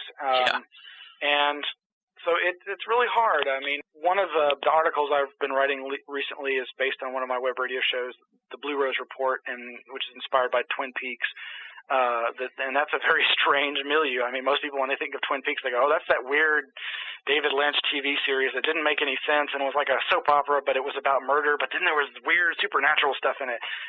To me, it's like, I'm a huge fan, haven't always been, but recently, over the last several years, became a huge fan of it. And to me, it's like, wow, this is a great tool for, pointing out, all these different aspects of paranormal and parapolitical phenomena through the lens of a culturally recognizable product. There's plenty in the X-Files that's really powerful. I mean, the whole theme of Mulder being the believer and then having his beliefs completely turned around when suddenly he's educated about the realities behind some of what he's believed in and how it's government this and mind control that, and there's all these different aspects to it that were covert ops and psychological warfare that he was being manipulated with. There's some important ideas there, but at the same time, it's the X-Files, for God's sake. How can anybody take that stuff seriously? All right, do you want to keep going with that, or no? Okay. Nice, good answer. All right, well, tell me about this Elphis network, because that's one of the big things I see your name attached to quite a bit, and I always kind of wanted a little explanation on what the Elphis network is all about. Well, let's see. Going back to the 90s zine scene, like Adam Gorightly, I wanted to trade zines. I had this urge and desire to meet people who were interested in all the same subjects as I was and to talk about them from an aspect that was similar to my own perspective. And so my attempt was, I had my friend locally producing Crash Collusion magazine, which had a lot on consciousness, shamanism, ethnobotanicals, aka psychedelics, and magic and conspiracy and UFOs. I was fascinated from the beginning, again, with these electromagnetics aspects. I mean, I'd grown up hearing about parapsychological research. One of the first things you come across is, as people were trying to do ESP experiments, it's like, well, okay, if there's a physical medium for the transmission of this information, it's probably electromagnetic. That since electromagnetics represents a field of influence that we can't see with our senses, but which is there and can transmit information and energy and that sort of thing. Mm-hmm. So it's the ether idea, and so very early on in psychic and paranormal research, there were people trying to transmit information from one mind to the other, and to test the hypothesis that electromagnetics were involved, they would put the person in a Faraday cage, an electromagnetically shielded environment, so that they could see if the signal was still getting through. And what we come up with over and over again is that while electromagnetics do seem to affect, influence paranormal, parapsychological, psychic phenomena, it does not seem to be the carrier for it. And the reason I say all that is because the name Elphis comes from the name of my zine that I started in like 92 or 93, maybe it was 94, I forget, but early 90s.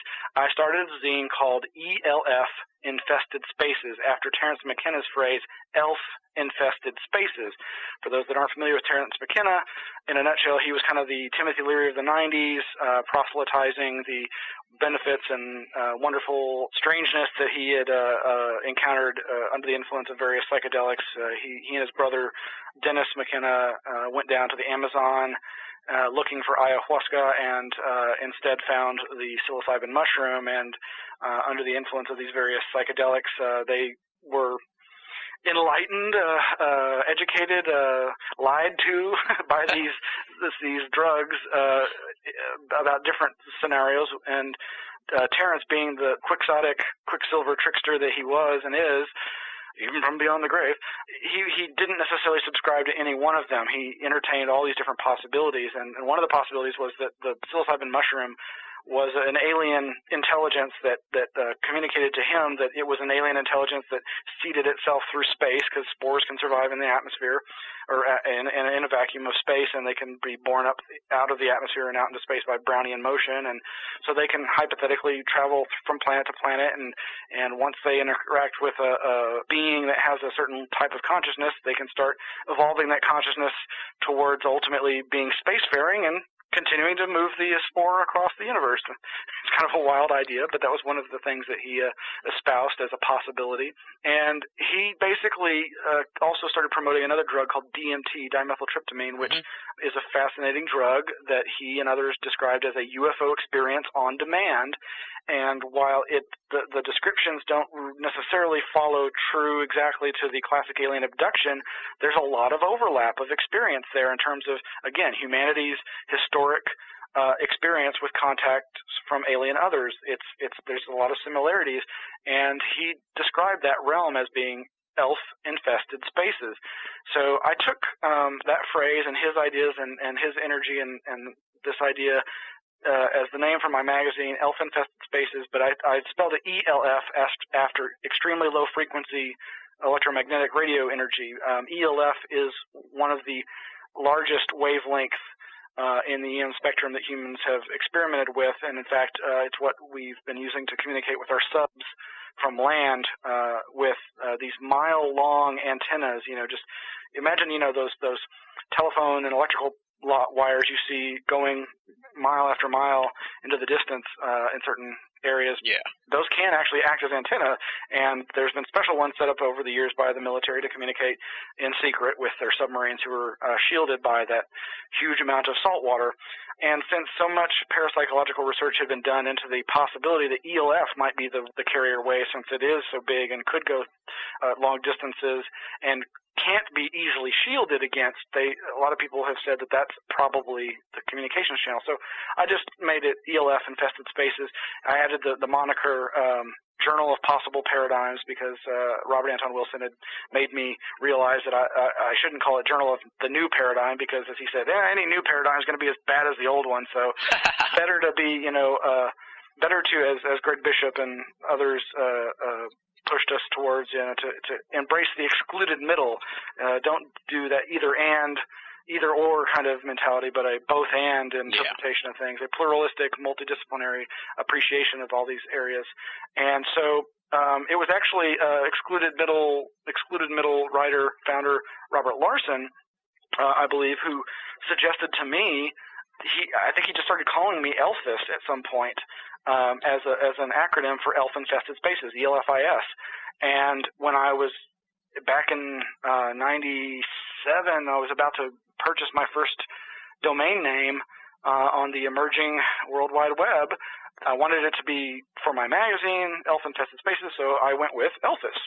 And since at the time Elfis.com was taken, I went with Elfis.net, and thus was born the Elfis Network. And over the years, having a little bit of web design skills, I started helping friends, with websites, and just I kind of like my book collection. I started accumulating these websites to the point where now I host or maintain somewhere between 40 and 50 websites. Oh wow!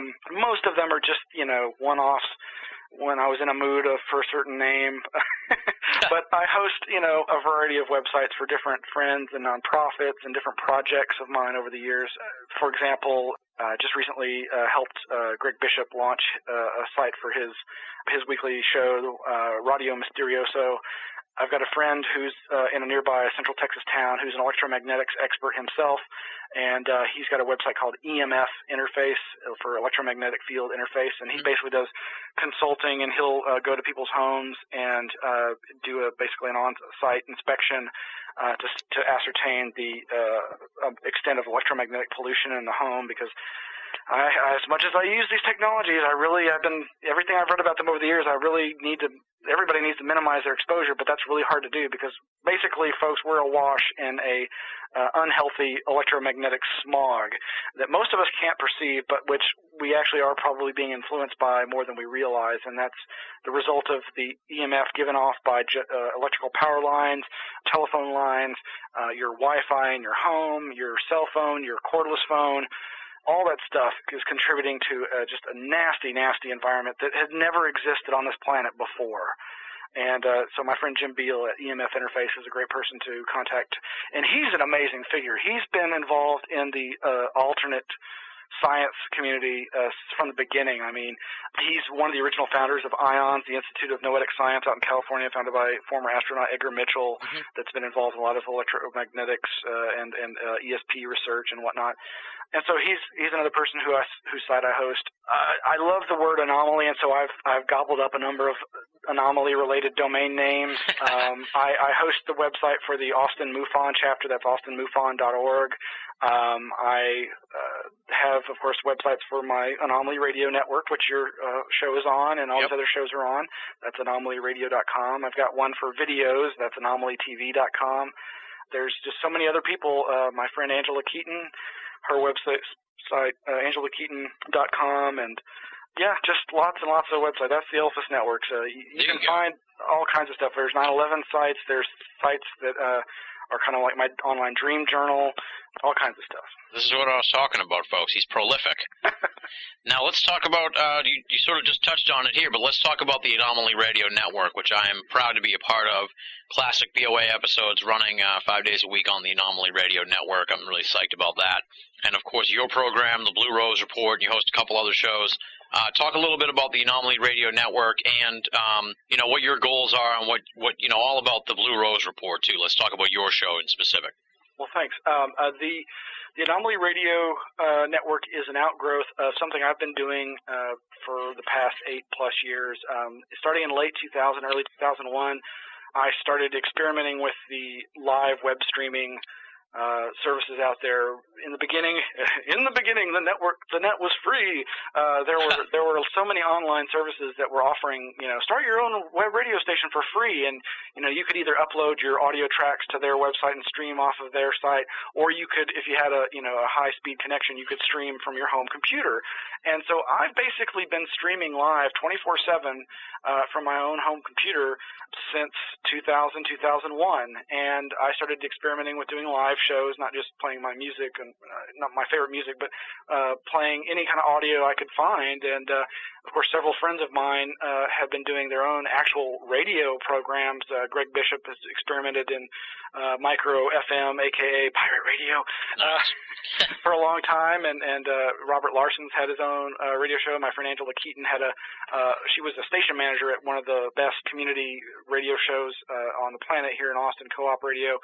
And so I had all these friends who were involved in radio, and I was streaming, and basically back in late December 2005, I guess, I decided that I was going to go ahead and make the leap and try to do a commercial web radio station. Instead of doing it as a hobby, as I had for all those years, not making a dime and spending too much money, I decided to spend even more money and make even less. Yeah. And so I decided to basically get all my friends to contribute to the network, and thus was born Anomaly Radio early January in 2006, I guess.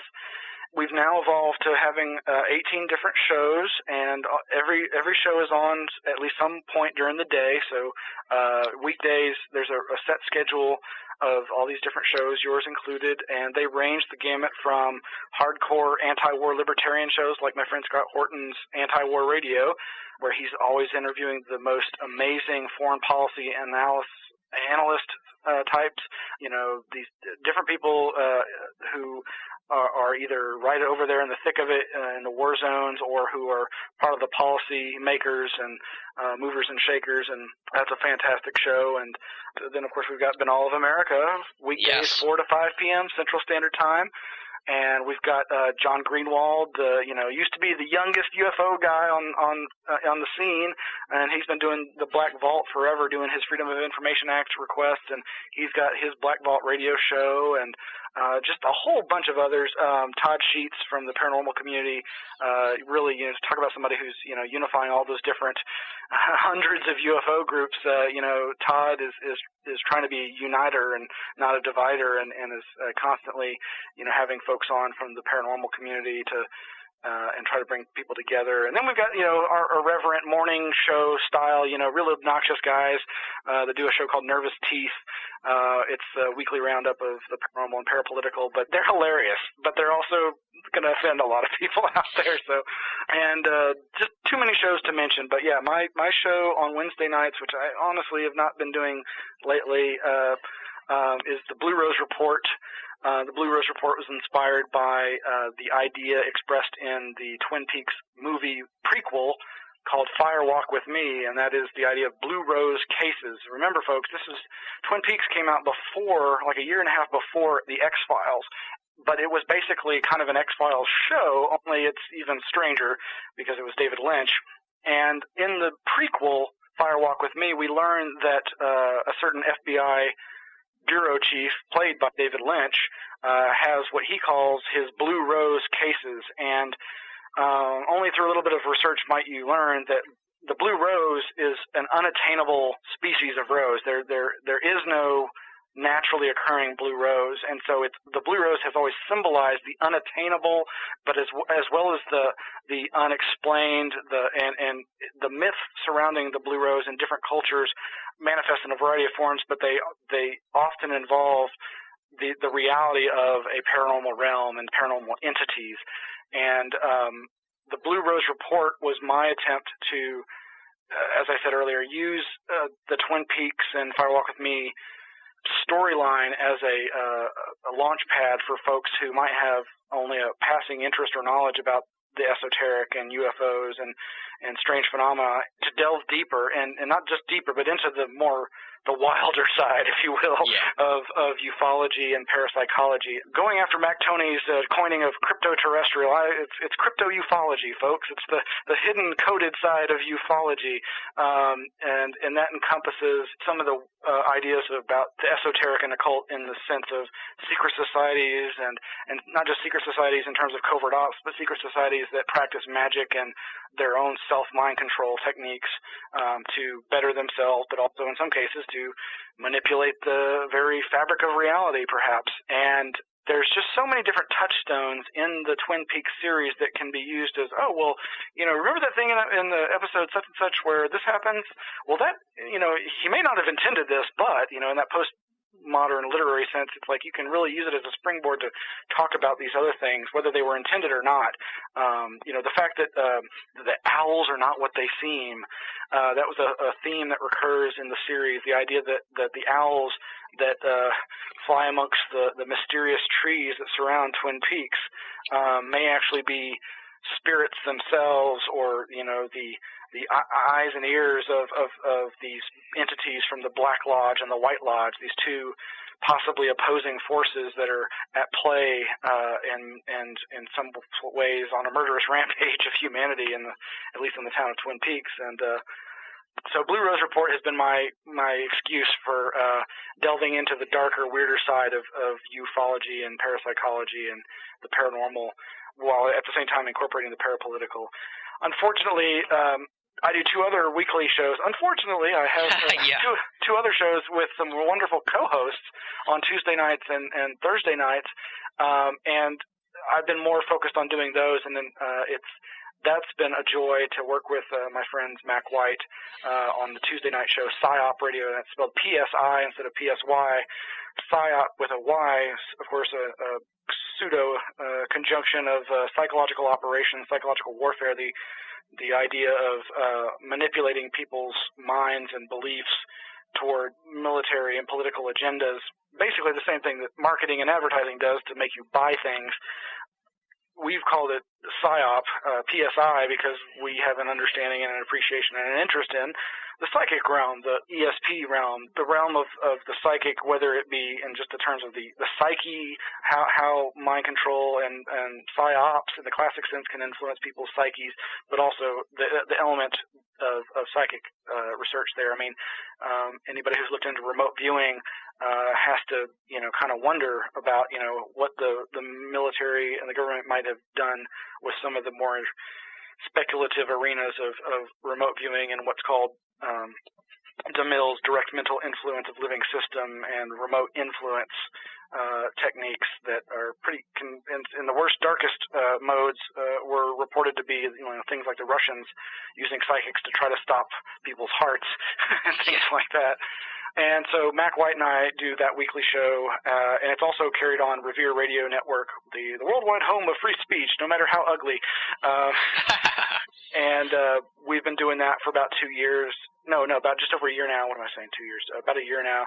And that's always fun. Mac White is an amazing comic artist and an amazing parapolitical researcher. He's actually interviewed in Timothy McVeigh's favorite Waco documentary, Day 51, a famous documentary about Waco, which of course is the anniversary this weekend is unfortunately the anniversary of that horrific series of parapolitical events.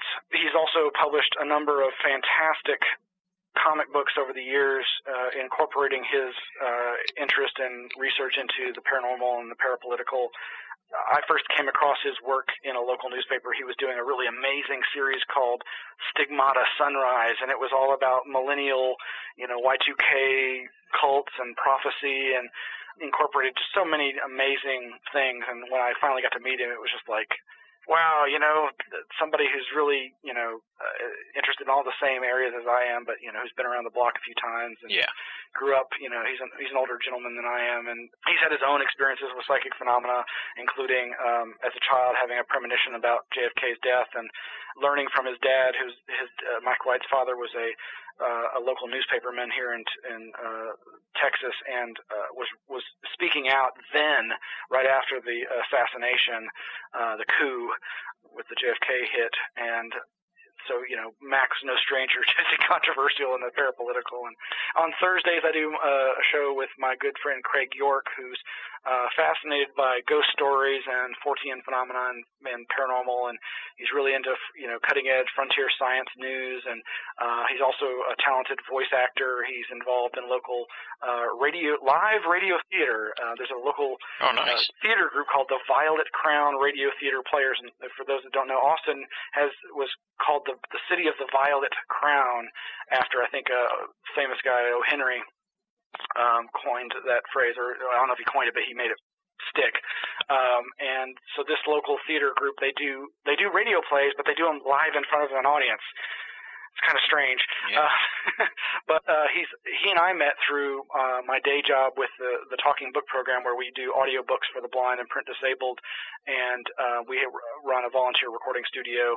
And I would encourage anybody, no matter what state in the United States you're in, and in a few other international countries, a lot of forward-thinking governments have these programs providing books on tape to the blind and handicapped so that they can have equal access to literature and information that you and I might take for granted because we can see. And so he's also an avid model builder and has a fascination with strange military hardware. So there's all those weird, you've heard all those weird stories about the Nazis coming out with the craziest weapons, some of which they actually built. He's fascinated by that, and he's also, we share an interest in, animation and science fiction. And then there's all the other shows. You can go to anomalyradio.com and you can see all the different shows. Like I said, there's 18 different shows. Some of them are live, like we carry Anti-War Radio live every day, as well as Catherine Albrecht, the woman who wrote the book Spy Chips, and who her main thing is the prison planet control grid that's being instituted slowly but surely to enslave humanity via technologies like the RFID, the radio frequency identifier chip that they want to put into everything and everybody. Yeah. She's fighting that tooth and nail. And just a whole host of other shows, yeah. A whole host of other great shows. Adam Gorightly's Untamed Dimensions, Errol Bruce Knapp's Strange Days Indeed, out of Canada. That's a great UFO show. And I don't know how many people out there might be fans of Mike Watt, the amazing bassist from the old punk band called the Minutemen.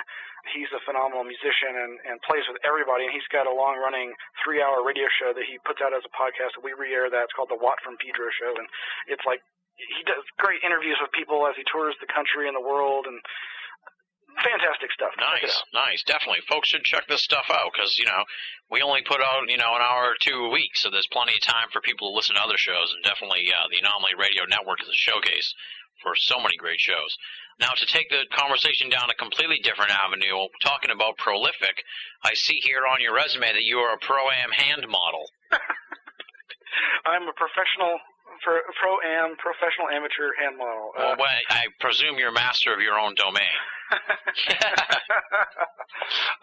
I decided to put that up there as a nice joke. A lot of people don't think about Bigfoot when they think of Texas, but there's a lot of excellent Bigfoot research going on in Texas.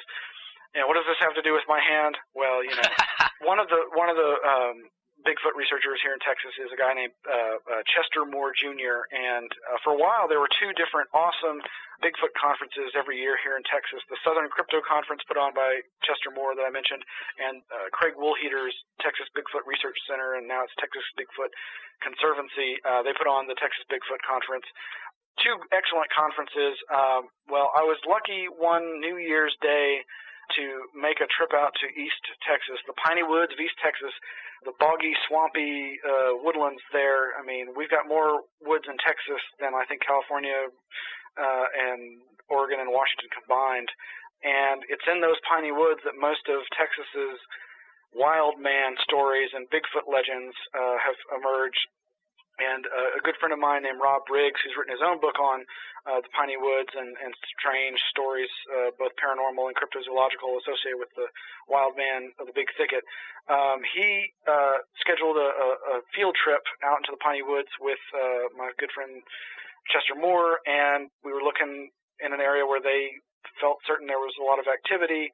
And when we were looking for tracks, we photographed what's often referred to as kind of a swoop track, or it's not necessarily the size of it. It doesn't seem to show the differentiation you would imagine in with the different toes. There's a lot of variety of strange tracks that cryptozoologists have been documenting, and we found this one, and my hand was put down as a reference for the size, and so thus was born my first published hand modeling photograph. Recently, a good friend of mine who has no interest in the anomalous per se, but he's a prolific science fiction writer and horror writer. He's just a writer, but he's been involved in the Masters of Horror cable TV series, and he's working on the sequel to Bubba Hotep and some other awesome horror movies. And he's got a new book coming out called The Shock Festival, and it's kind of it's a faux history of a B-movie community that never existed. So it's a coffee table book with the most amazing, outrageous B-movie posters you've ever seen for movies that never existed, but with a storyline that explains the history of all the people involved who never existed.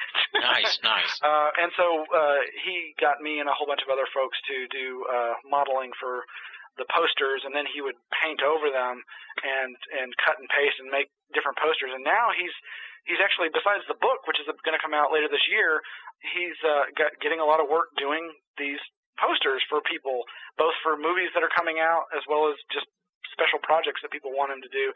And so my hand holding various firearms has ended up on several people's bodies. So nice. So now my hands have acted as models.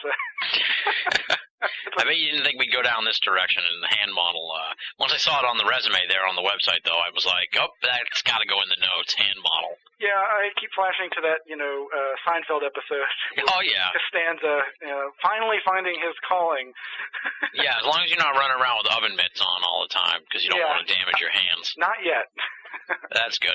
I guess you could say one of your newest big projects that you have going on is the Anomaly magazine that you you've recently launched. So I'm not sure exactly how many issues you put out, but it's pretty new, I presume, from what I understand. It's very new.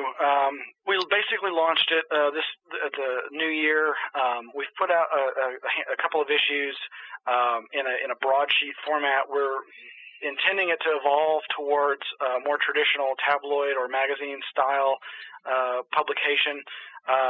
Right after 9/11, a friend of mine who had helped sell ads and find sponsors for the NewFOC conference in 2001, he decided to start a publication called the Austin Para-Times and approached me to be the editor and content wrangler and writer for it. And so I really had a great time doing that, but we went our separate ways, and he's now doing a magazine called Weird, and it's a great magazine for all things strange and whatnot. But you know, I still want to put out material that's both paranormal and parapolitical, and that both entertains, educates, and enlightens. But you know, as always, we're in a parapolitical crisis, and so I want there to be a good amount of that in there too. And a variety of things came together late last year. Including my good friend that I mentioned earlier, Mac White, retiring from his day job, and a couple of other people I'd met who were either already involved in publishing backgrounds, and one of whom who had a keen interest in all things paranormal, ufological, and cryptozoological. And a year previously, we had run into each other, and I told him about some of my business project ideas, and a year later, he contacted me saying, "Hey, man, I quit my day job and I want to do this project, one of these magazine ideas." And so these three other conspirators, Mac White, Tom White, and Jeremy Wells, have basically we all, it was like a strange attractor. We just kind of all came together and felt like it was time to do something like this. So we started doing that, and it's just really barely getting off the ground. We've got the website, anomalymagazine.com, where we've posted most of the content that's appeared in print and stuff that's going to be appearing in print. You know, right now it's mostly intended as an Austin publication. It's put out for free at about 100 locations across the city of Austin, and it's in the form of a broadsheet. It's just currently it's just like one sheet folded over with like about 5 meaty articles per issue, several of which are usually a local political type of activism oriented, just reporting on the facts about what's going on locally. But then there's the anomalous component, the paranormal and ufological articles that Jeremy and I and Mac White are contributing.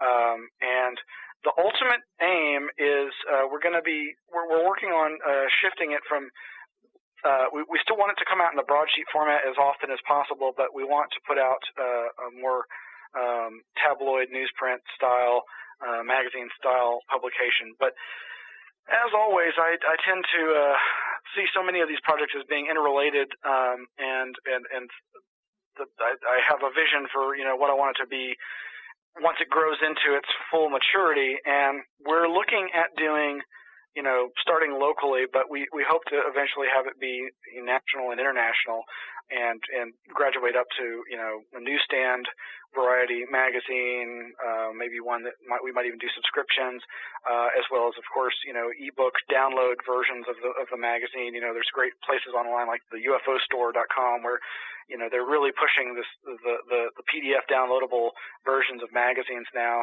It's really hard to be successful in the publishing field. I mean, magazines like Fate and 40 Times are some of the only ones that have actually managed to last any length of time.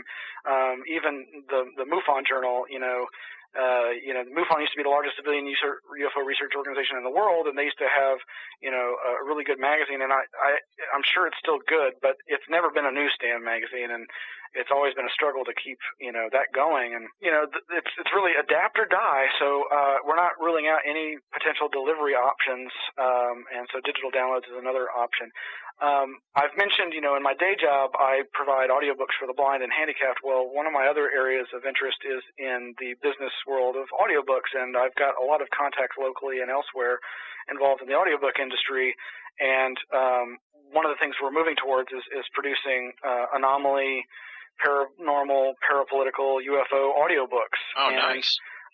there's just not. If you go to like the websites that sell audiobooks, there just are hardly any UFO books in audio format. There's hardly any paranormal books of any note or repute, and you can't tell me that your average audiobook reader isn't interested in that. I think that there's a variety of things that have contributed to that. But how that connects to Anomaly Magazine is that we're looking at doing an audio version of the magazine very soon. Nice. So it's like we're continuing to do the small print version that's more of a weekly, monthly kind of a publication, but we want to do a meatier thing where it's not just, a two-sided folded piece of paper and that's, got the full-on, multiple juicy articles that people can sit down and not read through in one sitting kind of thing.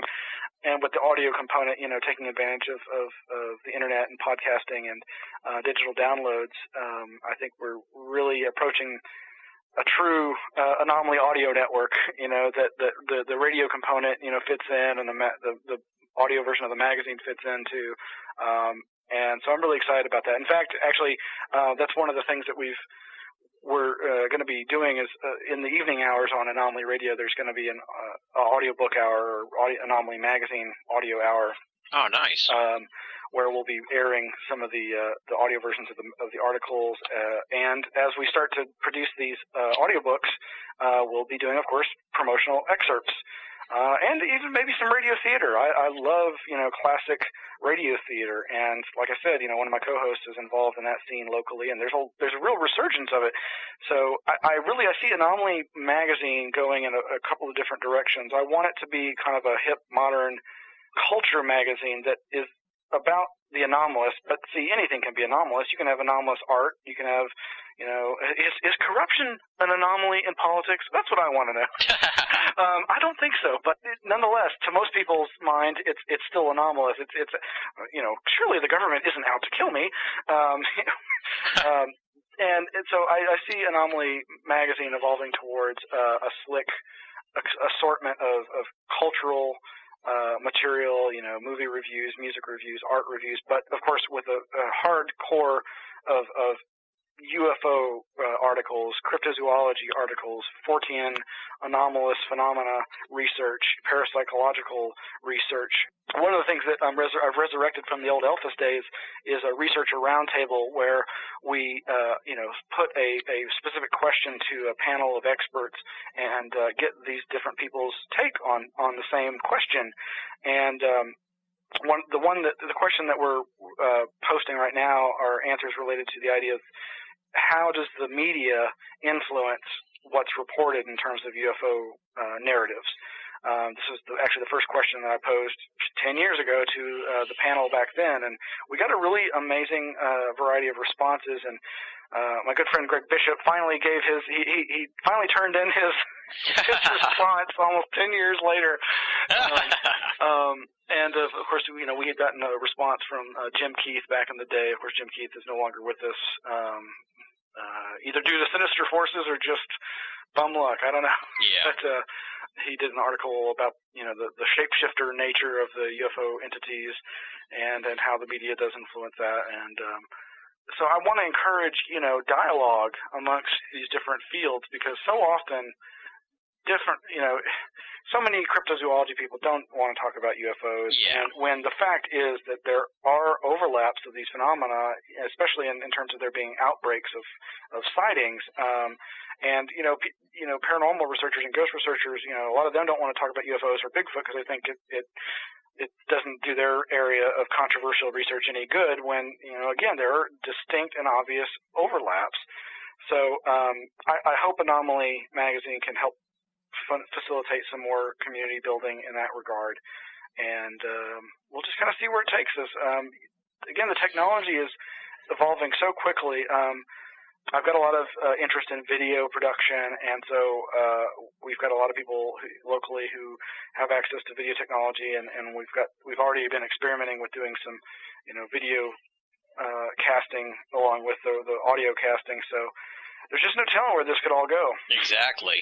All right, well, you kind of already sort of touched on what's next for you, but I have a sinking suspicion that there's even more what's next for you. So what do you have coming up on the horizon? Anything you want to plug? Anything people should know about that's coming out your way? Mostly, no specific announcements. I mean, I'll be promoting the new issue of Anomaly magazine as soon as it's ready to come out. It's going to have the print version will have copies of the articles that I've already posted online involving my Blue Rose report, explication of the UFO scene via shows like Twin Peaks, other popular culture references. There's an article I wrote called Guided by Voices about all the technologies and techniques to facilitate the induction of voices in your head that are now making their way into the marketing and advertising arena, but which UFO and conspiracy researchers have been documenting and warning about for decades. We've got an interview with parapolitical researcher Ken Thomas in the next issue. A whole bunch of other parapolitical and paranormal-oriented articles on the horizon for Anomaly magazine. But as far as the ultimate future of all the things I'm involved with, I want to see my different nonprofits that I'm associated with flourish. I've got all these for-profit projects that it would be great to see them flourish and be able to allow me the freedom to do these things full time and give them the attention and energy they deserve. But the nonprofits equally need to succeed. I mean, I collected thousands of books and finally decided, these need to serve more than just me. So if I can put them into a nonprofit lending library, more people can benefit from them. And so that's why I founded the Anomaly Archives, and that's really where I hope to see my long-term future be. I want to see the Anomaly Archives, the Scientific Anomaly Institute, and some of the other nonprofits that I'm associated with locally, the Institute for Neuroscience and Consciousness Studies. All these folks have a drive and desire to help understand the nature of consciousness and do parapsychological research and benefit humanity with what we discover. And we've finally gotten to the point where our organizations are starting to get some funding, and we really want to start, putting that funding into the community. And there's nothing being negotiated just yet, but let me just say that there's a lot of people out there who have some great research ideas or who have already started, but they just need a little help. And INACS, the Institute for Neuroscience and Consciousness Studies that I mentioned, and the Anomaly Archives are definitely interested in doing our own research, but also helping others in the community. And so I know there's a lot of efforts out there to do research into the alien abduction phenomena with instrumented technology, and there's the archival efforts of folks like I mentioned, John Greenwald Jr. doing the program. He's recently launched a fantastic online archive of all the MUFON journals, and he's helping MUFON archive their materials. And there's just so many great organizations out there. And unfortunately, over the last several years, some of these organizations have shut their doors. So it's important to me to see those seekers be able to keep seeking. Yeah. And while, there's often a lot of criticism about people in these different fields, they're just out to make a buck. Well, first of all, it's really hard to make a buck in these different fields, whether it's the parapolitical activist field or whether it's the paranormal investigation field or the UFO and parapsychological investigation field. It can be very tough to earn a living, and I just hope that I can help, if and when I ever have any success, I can help others succeed too. And I would say that these nonprofits are some of the ways that I see that we could actually give back to the community besides the way I feel I do through my own Elphys Network and Anomaly Network projects. There you go. Well, Smiles, I can't thank you enough for coming on the show. I really appreciate it. You were kind enough to have me on the Blue Rose Report last September when we launched BOAA Audio onto the Anomaly Radio Network, and recently we were in touch, and I knew just based on your wide berth of experience in the field and your long-time research and all the different projects that you're involved with that you'd have something to say on the paranormal, and obviously you did. We sat down here for 1 hour and turned it into a 2-hour jam session, I guess you could say. It's really what it felt like, and I had a great time talking to you. I really appreciate it. I really appreciate also the fact that you're interested in helping other people and sort of helping other organizations grow and other people get their projects up and running and stuff like that. You're a helper, and we need more people like that in the paranormal field. A lot of people are only sort of interested in putting their own work over. And sounds like you're helping out so many other people with their stuff that it's really commendable. So you deserve high praise for that. And like I said, I can't thank you enough for coming on the show. I really appreciate it. And best of luck with all these different projects. Of course, people can find out more at smileslewis.com, anomalyradio.com.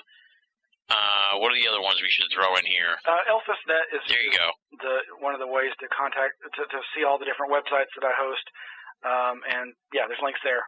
All right, Elphis. But thanks for all the kind words, and it was a joy. I really enjoyed talking to you as well, and I think you're doing a great job, and I think you're providing an important resource yourself. You're helping people hear the word of a variety of different perspectives, and even if we don't agree with all of them, they've all got something to add to the dialogue. Exactly. Well, thanks for coming on the show, Smiles. You're welcome. Thanks for having me. That does it for this week's edition of BOA Audio Season 3. Big, super huge thanks to Smiles Lewis for coming on the show and giving us so much time and insight into all of his various investigations of the paranormal. Of course, you can find out more on Smiles Lewis at the website www.smileslewis.com. Check it out. Also, be sure to check out anomalyradio.com and elphis.net, two of the many websites of the Smiles Lewis empire. And now, on to this week's edition of BOA Audio Listener Feedback. Coming to us all the way from Alaska, it is Gabe, and here's what Gabe has to say. I was going to try and read the interview with Carl Feint, but I couldn't get past the bright white letters on black background. It's pretty hard on the eyes. Signed, Gabe. That's all he has to say. Short and sweet, bit of a critique on the BOA website, but it brings up an interesting point. If folks are having a hard time reading the summaries at BOA, definitely shoot me an email. Maybe it's time we took a look at changing up the style of how we post the summaries on the BOA pages. Something definitely worth considering, perhaps for Season 4, or retroactively going back and reposting these with black text on white background. I don't know. Just something to think about. If it's something you've been bothered by and haven't written to me before, send me an email. Let me know if it's something that annoys you. Or if you don't mind it at all or you like it, send me an email and let me know that so I know, where people stand on all that. Either way, thank you very much for writing in, Gabe. I appreciate it all the way from Alaska. You gotta love that. You gotta love getting emails from folks in Alaska. If you'd like to be a part of BOA Audio Listener Feedback, there's 3 ways to do it. Let me run down the list for you. Either A, write to boaaudio@hotmail.com, or simply go to banalofamerica.com, click the contact button. And the third way is the ultra cool BOA forum, the usofe.com, THEUSOFE.com. Either go to BOA and click the forum button, or just punch in that URL. That'll take you to the usofe.com, the official BOA forum, where we discuss all things esoteric and not so esoteric, like TV, sports, and other fun stuff to help take your mind off the paranormal world every now and again. Any of those 3 methods can help you get your correspondence into my hands and eventually be used here at the end of the program for BOA Audio Listener Feedback. Up next, of course, it is the thanks portion of the show. Big, super huge thanks to the fantastic BOA staff, Leslie, Chiron, Arlie, Joe V, Tina Senna, Rochelle Hawks, and Richard Thomas from Wales. The BOA staff putting out tremendous reading material week in and week out, all kinds of stuff. The debate over skepticism versus debunkery via Leslie's Gray Matters this week. The esoteric worlds of Doctor Who via Richard's Room 101. Regan Lee looked at the Avatar organization in her bi-weekly column Trickster's Realm. Last week, Rochelle Hawks's Medusa's Ladder took a look at a really strange story from the 1930s about X-ray / CAT scan style images. Very esoteric stuff. Chiron was all over the Phoenix hoax that went on a few weeks ago, and Tina Senna was talking about a monster repelling light. So we've got all kinds of great stuff at BOA every day, pretty much. Monday through Friday, we're posting new columns or a little satire from me, but there's always something cooking at Banal of America, and the bulk of that material is provided by the outstanding BOA staff. Without them, we'd just be a measly little radio show. As we say week in and week out here at the end of the program, if you're only listening to Banal of America Audio and you're not reading the columns at BOA, you're only getting half the story. banalofamerica.com, make it a part of your everyday search for esoteric news and opinion. As you'll hear in the preview for next week's show, we've got a massive international episode on tap for you. These calls cost money, my friends, and of course, hosting the show and the bandwidth and all that funky computer stuff costs me money too. All of those expenses are paid for by yours truly, with help from great listeners like you who make donations. How do you help us out? How do you make a donation? That's simple. You go to banalofamerica.com, click the PayPal button. That'll get you en route to making a donation to BOA. No donation is too small, and all donations go towards keeping Banal of America and BOA Audio up and running and freely available for all of our great listeners and readers the world over. Next week on the program, it is part 1 of 2 in a lengthy conversation with Australian ufologist Bill Chalker. That's right, we're going to return to Down Under for more international esoteric discussion. In this first half installment, we're going to be discussing the history of the UFO phenomenon in Australia, a plethora of key cases from Australian UFO history, and an in-depth look at Bill's forensic investigation into an alleged abduction that spawned his book, Hair of the Alien. It's another international showcase for BOA Audio as we continue our investigation of the global aspect of ufology with Bill Chalker, direct from Sydney, Australia, on BOA Audio. And on that note, I think we're all set here for the week. Thank you so much for listening, folks, and for your support of BOA Audio. Until next week, this is Tim Banal, signing off.